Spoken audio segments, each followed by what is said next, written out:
Coucou tout le monde, bienvenue sur notre chaîne YouTube. Viens, suis-moi, écoutez, prête l'oreille. Je suis Vaya Prière et je suis heureuse de pouvoir vous retrouver pour une nouvelle étude, une nouvelle semaine de Genèse chapitre 5 et de Moïse chapitre 6 dans notre programme de Viens et suis-moi sur l'Ancien Testament. J'espère que vous avez pu apprendre beaucoup, que votre connaissance a pu être éclairée et fortifiée concernant les enseignements que nous avons vus la semaine passée en rapport avec la création et avec la chute d'Adam et Ève et les expériences d'Adam et Ève et d'Abel et de Caïn. J'espère que lorsque vous êtes retournés au temple ou lorsque vous retournerez au temple, vous augmenterez votre connaissance et votre enseignement sera beaucoup plus profond lorsque vous ferez vos prochaines dotations. Aujourd'hui, nous allons revenir un peu sur le chapitre 5 de Moïse qui est en étroite relation avec le récit d'Adam et Ève. Et nous allons en particulier revoir le moment où Adam et Ève offrent des sacrifices. Et dans notre étude, nous verrons également les enseignements d'Enoch, le prophète Enoch, que l'on trouve à la fin du chapitre 6 de Moïse. Dans Moïse chapitre 5, Adam et Ève reçoivent un enseignement du plan du salut dans 3 versets. Mais Enoch nous donne un peu plus de détails de ces enseignements concernant le plan et nous allons le découvrir ensemble. Et le premier principe que nous allons découvrir et apprendre ensemble est le principe de l'obéissance. Je pense qu'il vous est peut-être déjà arrivé d'entendre ou que quelqu'un vous fasse part de certaines critiques, notamment vis-à-vis des membres de l'Église, comme quoi nous sommes des membres ayant subi peut-être un lavage de cerveau ou qui l'on dit que l'on obéit aveuglément sans avoir d'opinion personnelle et notamment à nos dirigeants et à nos prophètes. Aujourd'hui, dans notre étude de Viens et suis-moi, nous allons essayer de répondre à ces accusations. Quelque chose qui aidera, je l'espère en tout cas, chacun d'entre nous à comprendre la nature de notre obéissance dans l'Église de Jésus-Christ des Saints des derniers jours. Dans nos premières leçons, le Seigneur avait enseigné à Abraham que l'une des raisons pour laquelle nous étions sur terre dans cette condition mortelle, c'était pour voir si nous étions capables d'obéir à tout ce que Dieu commande, si nous saurions nous mettre en orbite autour de nos prophètes et autour de notre Sauveur Jésus-Christ. Alors, la plus grande responsabilité que nous ayons est bien sûr d'apprendre l'obéissance. Et il y a différents types d'obéissance. Et j'aimerais revenir sur cette obéissance dont on est souvent accusé, que l'on peut considérer comme l'obéissance aveugle. Et l'obéissance aveugle peut parfois être extrême. Lorsque nous suivons sans réfléchir, sans considération, ce peut être une obéissance compulsive ou un dévouement extrême à un dirigeant ecclésiastique. L'obéissance aveugle n'est pas juste religieux. L'on peut le trouver dans le domaine de la politique, on peut le trouver dans le domaine des affaires, dans le domaine de la philosophie et dans l'éducation également. Et est-ce que vous pensez sincèrement que cette obéissance aveugle est le type d'obéissance que le Seigneur attend de nous? Je ne pense pas. On va essayer de voir ensemble l'exemple d'un dirigeant à qui l'on a donné, qui donne des instructions à son peuple plutôt et qui leur commande certaines choses. Et on va le voir dans Moïse chapitre 5 dans les 8 premiers versets. Nous allons aller directement dans le verset 5 qui dit ceci. Il leur donna des commandements selon lesquels ils devaient adorer le Seigneur leur Dieu et offrir les premiers-nés de leur troupeau en offrande au Seigneur. Et Adam obéit aux commandements du Seigneur. Dieu donne à Adam et Ève quelques commandements. Il leur dit d'adorer Dieu et d'offrir les premiers-nés de leur troupeau. On pourrait considérer ce commandement comme un commandement un peu bizarre comparé aux autres qu'ils avaient déjà reçus.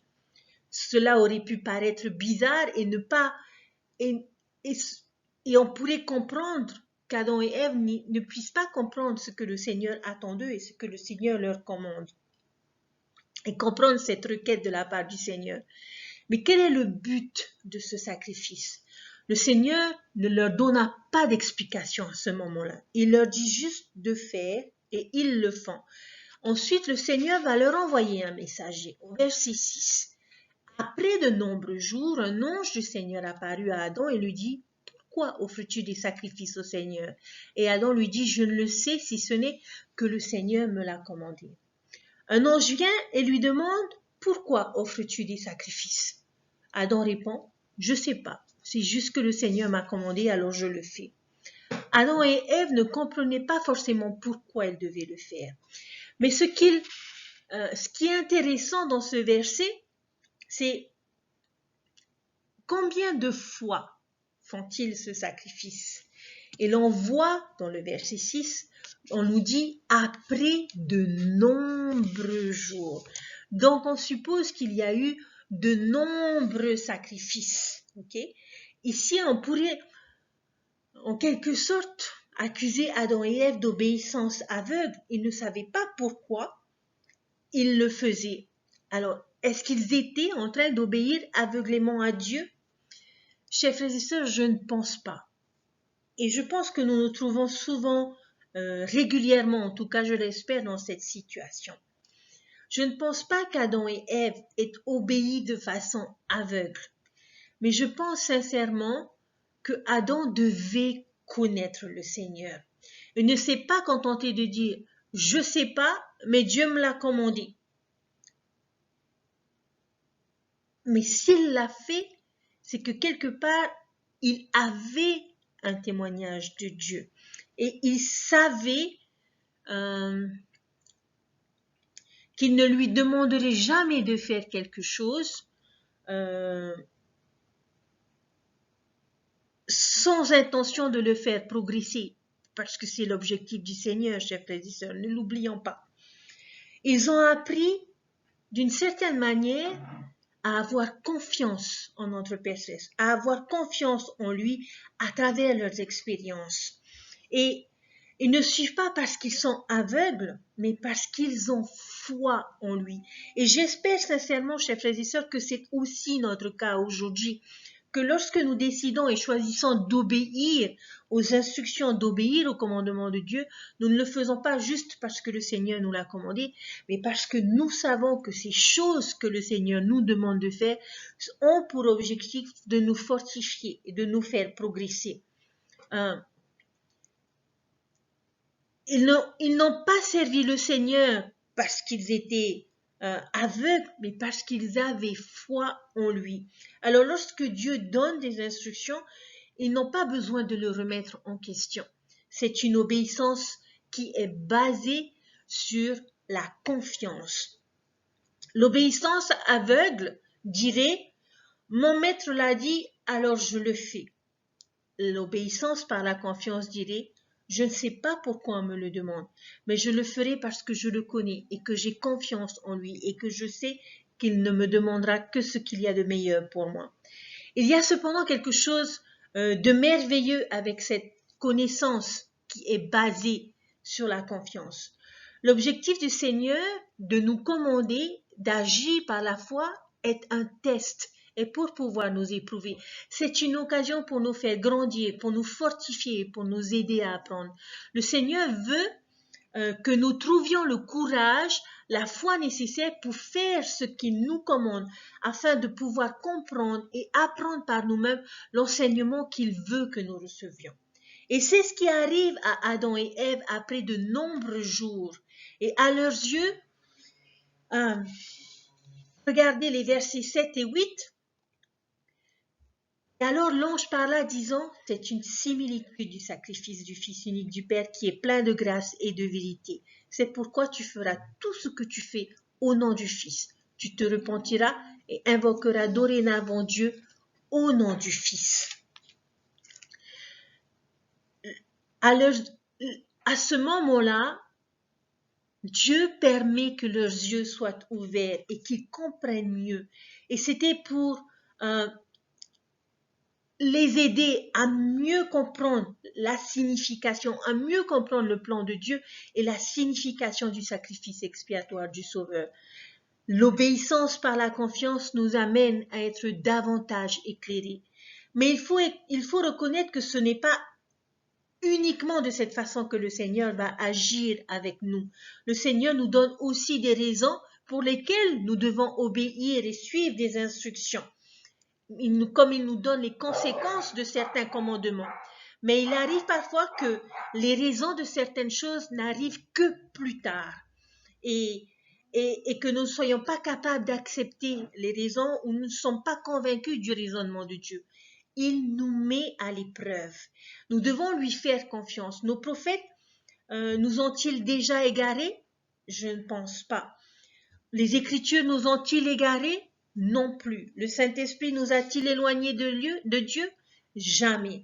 Alors nous devons apprendre à faire confiance au Seigneur et agir en harmonie avec les commandements qu'il nous donne. J'aimerais vous témoigner qu'il y a de la sagesse, chers frères et sœurs, à suivre les conseils de Dieu, même si nous ne comprenons pas toujours pourquoi nous devons le faire et que nous ne soyons pas convaincus. Mais je sais que si nous plaçons notre confiance en Dieu, en ses prophètes et dans le Saint-Esprit, les bénédictions pourront aller au-delà de nos espérances et au-delà de ce que nous pouvons souhaiter pour nous-mêmes. Et la vie nous enseignera la sagesse que nous aurons su faire preuve en suivant ces recommandations, ces instructions et ces commandements que le Seigneur nous donne, comme l'ont fait Adam et Ève. Alors, qui dit obéissance, dit écouter. Et nous allons maintenant nous tourner vers Moïse chapitre 6 et nous allons découvrir ce principe de l'écoute. Okay? Il peut arriver pour certains d'entre nous que nous ayons des points de vue différents. Certains sont myopes, certains sont astigmates, certains sont presbytes et le pire, malheureusement, pour certains d'entre eux, certains sont aveugles. Et nous allons maintenant étudier un groupe de personnes qui avaient un véritable problème de vue, de vision. Alors nous allons aller dans Moïse chapitre 6 verset 27 et voici ce qu'il est dit. Et il entendit une voix du ciel dire, Enoch mon fils, prophétise à ce peuple et dis-lui, repens-toi, car ainsi dit le Seigneur, je suis irrité contre ce peuple et ma colère ardente est allumée contre lui, car son cœur s'est endurci, ses oreilles sont sourdes et ses yeux ne peuvent voir loin. Ils ne peuvent voir loin. Voilà où était leur problème de vue et de vision.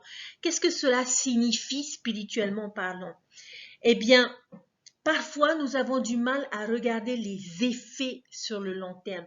Nous avons des difficultés à garder une perspective éternelle. Nous nous focalisons tellement sur le présent et les choses que nous voulons maintenant que nous négligeons de faire ce qu'il y a de mieux pour nous et ce qui nous rendra heureux sur le long terme. Parce que nous ne voulons pas faire l'effort de voir plus loin. Beaucoup de difficultés que nous rencontrons sont des résultats de notre impulsivité et de notre myopie. Les gens veulent se sentir bien maintenant, alors ils boivent ou se droguent sans regarder le potentiel d'un accident de la route. Comme un élève a triché maintenant pour avoir une bonne note, mais obtient un diplôme sans éducation. Ce voleur qui veut quelque chose maintenant, mais refuse de voir la prison sur son chemin, sur sa route. Nous ne sommes pas toujours bons juges des choses qui nous arriveront. L'on préfère faire le choix à court terme et plus le choix est facile, plus les conséquences et le futur seront difficiles. Plus le choix est difficile et plus les récompenses seront grandes. La vision n'était pas le seul problème de ce peuple. Ils avaient aussi des problèmes d'audition. Alors, regardons l'état spirituel de ces personnes. Versets 28 et 29.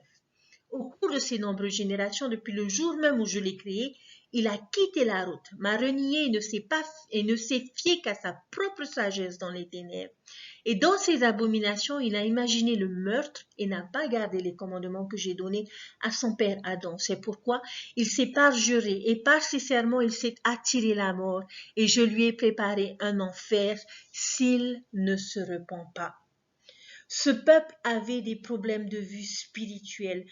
Dieu aime ses enfants et ne reste pas là juste à les regarder se détruire. Il veut que ses enfants soient heureux et il va donc leur envoyer de l'aide. Et comme on le voit dans ces versets, il a quitté la route, il m'a renié, il s'est fié à sa propre sagesse. Chers frères et sœurs, combien de fois nous sommes-nous trouvés également dans cette situation? Il n'a pas gardé les commandements, il s'est parjuré, il s'est attiré la mort. Combien de fois, chers frères et sœurs, avons-nous été victimes de ces problèmes spirituels?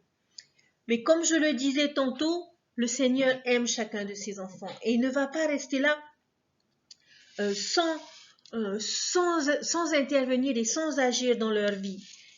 Qu'est-ce qu'il va faire? Regardez le verset 36. Quelle est la solution que Dieu donne? Il vit les esprits que Dieu avait créés. Excusez-moi.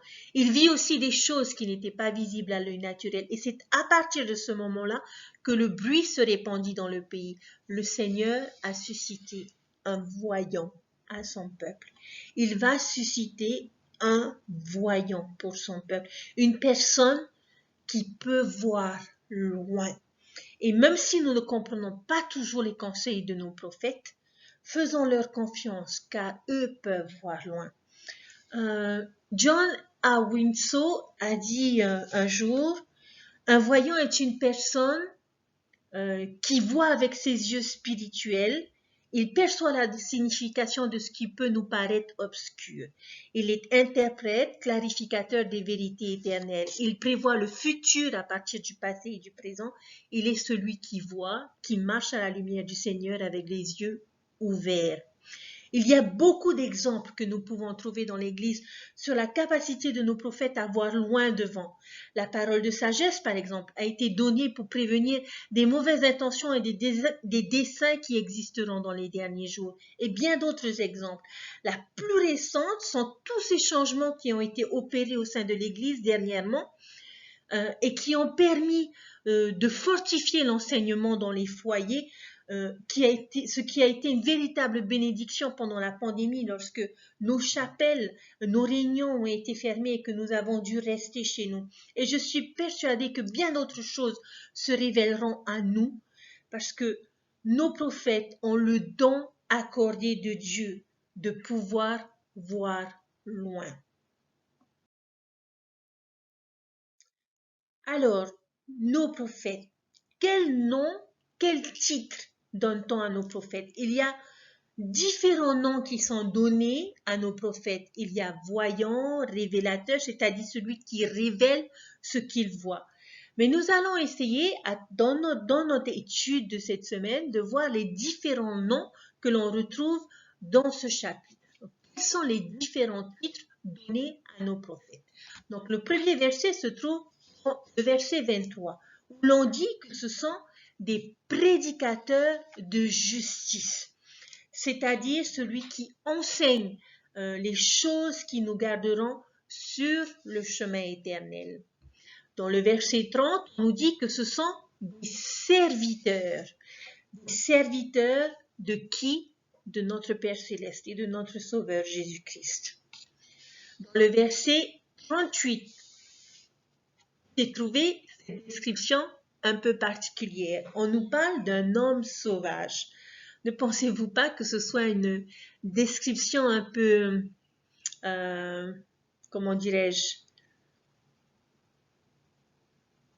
intéressante? Pensez-vous que l'on puisse dire de président Russell M. Nelson que c'est un homme sauvage? Je pense qu'ici le Seigneur utilise le mot sauvage dans le sens opposé de dompté. Un animal sauvage, un animal dompté sont deux animaux différents. je ne suis pas là pour comparer notre prophète à des animaux, mais pour essayer de nous faire comprendre la signification de cette expression un homme sauvage. Quelque chose de dompté est quelque chose qui est contrôlé par une force. Et nous savons que nos prophètes s'opposent aujourd'hui à une force. Et cette force, c'est le pouvoir du monde, c'est le pouvoir de l'adversaire, le pouvoir de la culture autour de nous. Beaucoup d'entre nous ne sont pas à l'aise de suivre le mouvement du monde, la popularité, la société. Nos prophètes, chers frères et sœurs, ne le font pas. L'opinion du monde leur importe peu. Ils écoutent Dieu. Président Nelson ne peut pas être dompté par la raison du monde, par le monde. Et c'est pour cette raison que nous considérons nos prophètes comme un homme sauvage. Et je suis sûre que tout le monde, la société, les médias aimeraient pouvoir dompter nos prophètes pour qu'ils disent ce qu'ils ont envie d'entendre. Mais nos prophètes sont comme un homme sauvage que l'on ne peut dompter. Et le chapitre 6 de Moïse nous enseigne concernant un homme sauvage en particulier. Et cet homme sauvage, c'est le prophète Enoch. Enoch est cet homme sauvage. Et lorsque l'on revient dans les versets 26 et 27, on retrouve certaines caractéristiques de nos prophètes à travers Enoch. Lorsqu'Enoch a voyagé, que l'Esprit est descendu sur lui et a demeuré sur lui, le Seigneur lui a fait savoir qu'il était appelé et lui fait part des différents problèmes du peuple que le Seigneur voudrait qu'Enoch s'en charge. Mais regardez le verset 31. Suite à cet appel et cette requête du Seigneur, qu'est-ce que Enoch a éprouvé? Ce verset nous montre, et notamment quand il dit, il se prosterna par terre et parla devant le Seigneur, disant, comment se fait-il que j'ai trouvé grâce à tes yeux alors que je ne suis qu'un jeune garçon et que tout le peuple me hait? Je suis lent à m'exprimer. Pourquoi donc suis-je ton serviteur? Enoch n'avait pas confiance en lui-même dans cet appel en tant que prophète. Il n'avait pas l'assurance de pouvoir faire ce que le Seigneur attendait de lui. Il s'estimait trop jeune, peu populaire et mauvais orateur. Et pourquoi est-ce que Dieu m'a choisi? C'est la question qu'il se posait.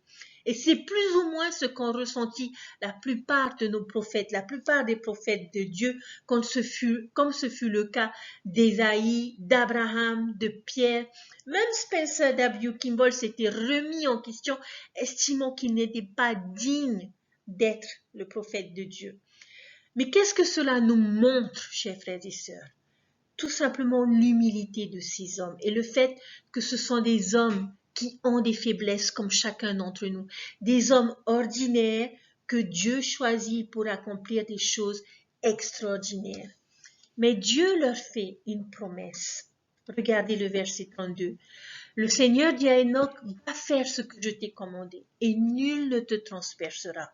Ouvre la bouche et elle sera remplie et je te donnerai de t'exprimer car toute chair est entre mes mains et je ferai ce qui semble bon.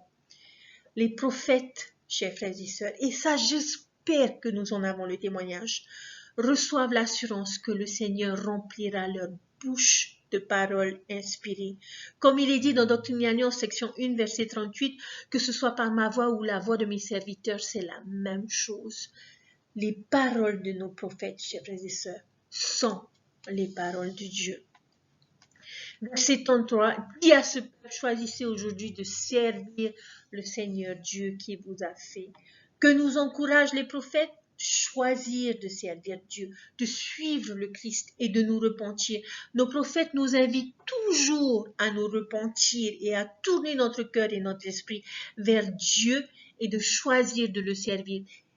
Vous pouvez aller dans chaque discours de nos prophètes. Vous ne trouverez aucun discours où le prophète ne nous encouragera pas, ne nous enseignera pas à nous repentir et à revenir sur le chemin des alliances. Verset 34. Voici mon esprit est sur toi, chers frères et sœurs. Oh, quel merveilleux sentiment de savoir que l'Esprit de Dieu repose sur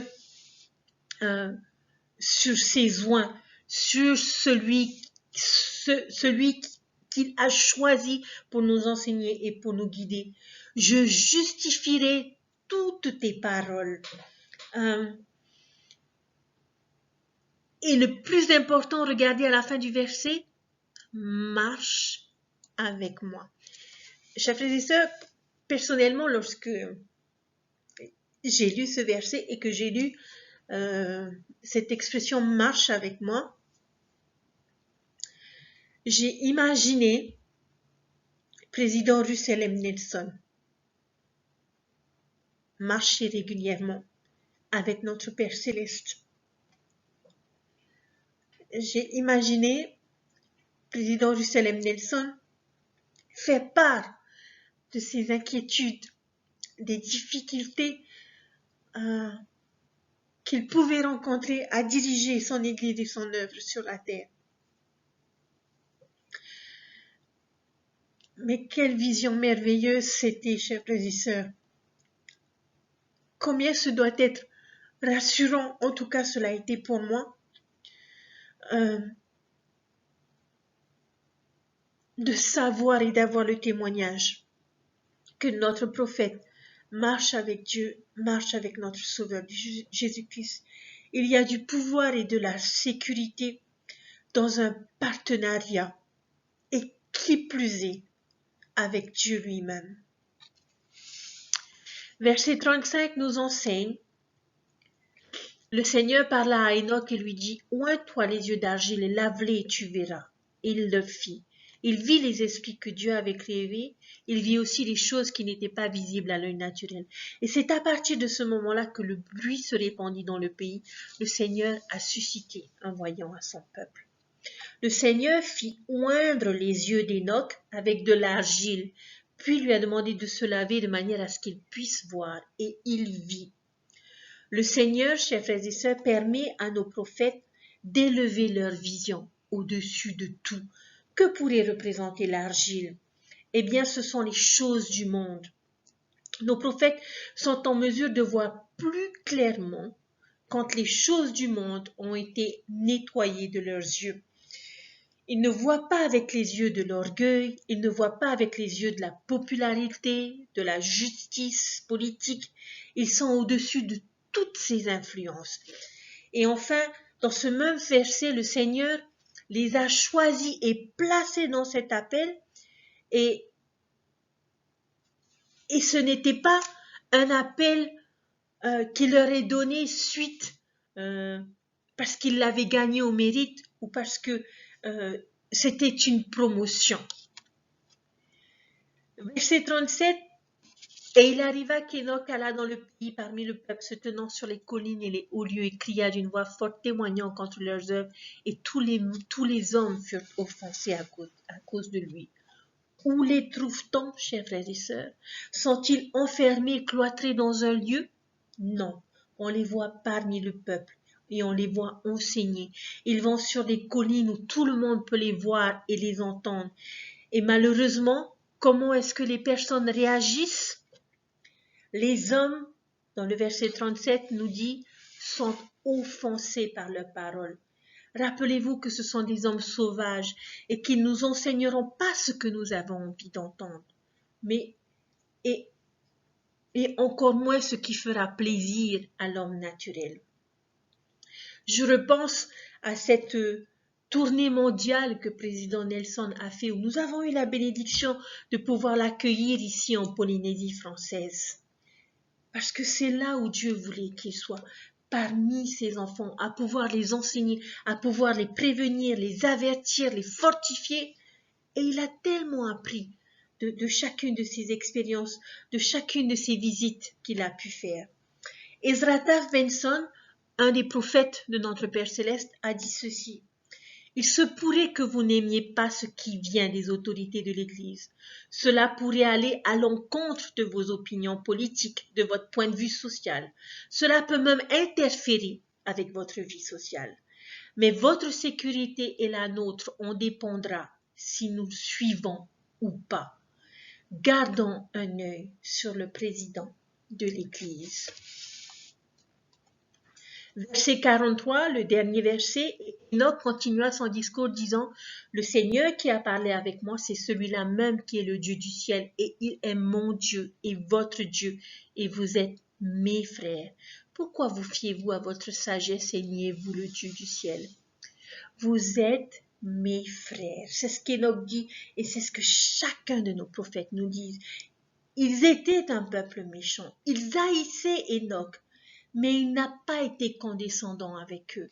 Il les appelle mes frères. Il les aime et il les reconnaît comme des fils et des filles de Dieu et cherche à les aider. Et c'est ce que font nos prophètes aujourd'hui, chers frères et sœurs. Nos prophètes aiment tous ceux qu'ils enseignent et se préoccupent de chacun d'entre nous.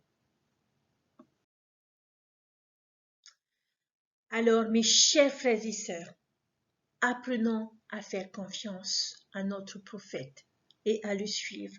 Nous sommes bénis d'être dirigés par un prophète vivant. Le Seigneur ne nous a jamais laissés seuls, n'a jamais laissé ses enfants sans une voix audible de ses serviteurs pour nous guider et pour nous conseiller. Et je témoigne que Russell M. Nelson est la voix de Dieu, comme tous les 14 autres hommes et serviteurs qui portent le titre de prophète voyant et révélateur. Un prophète est le seul homme qui parle au nom du Seigneur. Et un prophète est et doit être plus vital pour nous que n'importe quelle œuvre.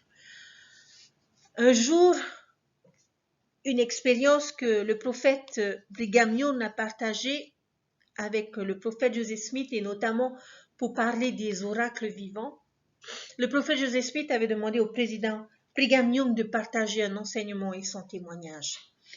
Et j'ai trouvé cette expérience vraiment particulière et spéciale parce que dans le récit qui a été partagé, le président Brigham Young a pris le livre de Mormon et l'a posé sur le pupitre. A pris les doctrines et alliances et l'a posé sur le pupitre. A pris la perle de grand prix, a posé sur le pupitre. A pris la Bible et a posé sur le pupitre.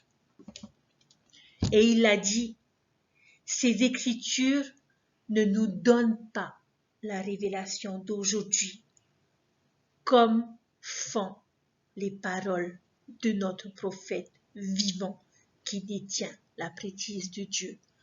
Je préfère avoir des oracles vivants que des anciens écrits.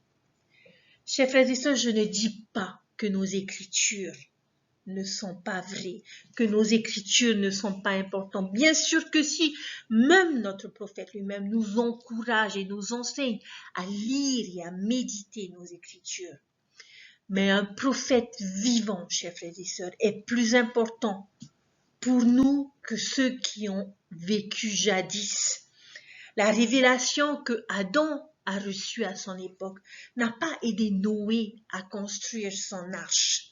Le plus important pour nous aujourd'hui est notre prophète, à qui Dieu révèle sa volonté pour nous aujourd'hui, selon les circonstances, selon les épreuves, selon les difficultés que nous pouvons rencontrer dans notre vie. Un prophète n'égarera jamais l'Église, n'égarera jamais les enfants de notre Père Céleste. Un prophète n'a pas besoin d'avoir une formation spéciale ou des diplômes pour parler de certains principes. Nos prophètes n'ont pas de doctorat. mais ils ont été appelés, mis à part et qualifiés par le Seigneur. Le Seigneur n'a pas besoin, le prophète n'a pas besoin de dire le Seigneur a dit pour nous donner un enseignement, parce que tout ce qui vient de leur bouche vient de Dieu. Le prophète nous dit ce que nous avons besoin de savoir, pas toujours ce que nous voulons entendre. Le prophète n'est pas limité par le raisonnement de l'homme. Il peut recevoir des révélations tant dans le temporel que le spirituel. Et un prophète est celui que Dieu a choisi pour nous guider aujourd'hui, en 2022, dans ces derniers jours, et pour répondre à nos besoins tant temporels que spirituels, pour pouvoir progresser, pour pouvoir connaître la joie dans cette vie. Chers frères et sœurs, ceux qui ont du mal à suivre un prophète sont orgueilleux parce qu'ils ont de la connaissance ou parce qu'ils ont ou qu'ils sont riches. Un prophète et ses conseillers qui constituent la première présidence qui est le plus grand collège de l'Église sont ces oracles vivants que le Seigneur a mis à notre disposition aujourd'hui. Suivons-les et soyons bénis. Si nous les rejetons, chers frères et sœurs, nous pourrons souffrir. Je vous témoigne avec toute la force de mon âme que le Seigneur attend de nous que nous obéissions à ses instructions, à ses conseils, à ses commandements. Bien sûr que nous ne pouvons pas toujours comprendre pourquoi est-ce que le Seigneur exige certaines choses de moi, mais faisons comme Adam et Ève. Suivons ses instructions, suivons ses commandements, parce que nous le connaissons et que nous avons un témoignage que Dieu vit et qu'il nous aime et qu'il n'a qu'un seul intérêt, c'est de pouvoir progresser et que nous permettre de connaître la joie. Le Seigneur ne nous laissera jamais seuls. Le Seigneur nous aime et il a suscité des voyants, prophètes et révélateurs pour nous guider en ces derniers jours. Nous avons appris tellement de choses dans ces quelques versets, dans un seul chapitre, et j'espère du fond du cœur que votre témoignage sera fortifié de la merveilleuse bénédiction que nous avons d'avoir un prophète vivant. Dieu vit, Dieu nous aime. Président Russell M. Nelson est le prophète, voyant et révélateur que Dieu a choisi pour présider son Église et pour guider ses enfants.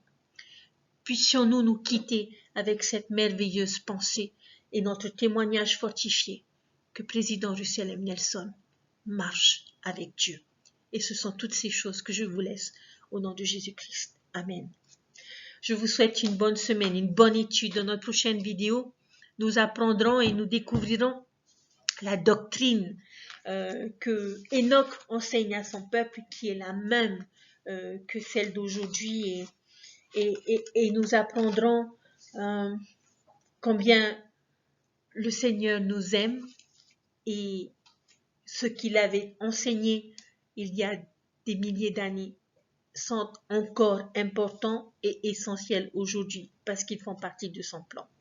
Bonne découverte, bonne étude, s'il vous plaît. Lisez, mais surtout, apprenez du prophète. Je vous invite à lire ses discours, à lire ses enseignements, à le suivre sur nos réseaux médias de manière à ne pouvoir manquer aucune révélation que le Seigneur pourrait avoir à nous partager. Je nous invite également à prier pour le peuple tangien qui endure beaucoup de difficultés. Nous avons connu quelques difficultés à cause des intempéries, mais combien cela paraît si peu à côté de ce que l'île de Tonga vit en ce moment. Puissions-nous prier pour nos frères et sœurs et que le Seigneur puisse les aider dans cette épreuve. Et je sais qu'il le fera d'une manière ou d'une autre.